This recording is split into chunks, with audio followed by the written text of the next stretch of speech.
Just getting up after the winter storm in Austin, Texas to survey the damage in my yard and my neighbor's yard.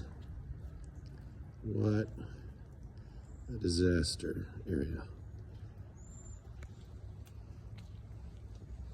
There's trees down everywhere. See, everything is just coated in ice. The funny thing is the streets are not.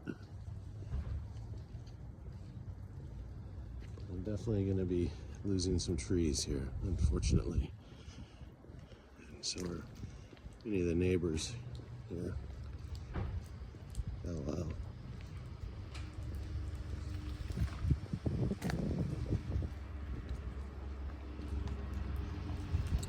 Just a path of destruction.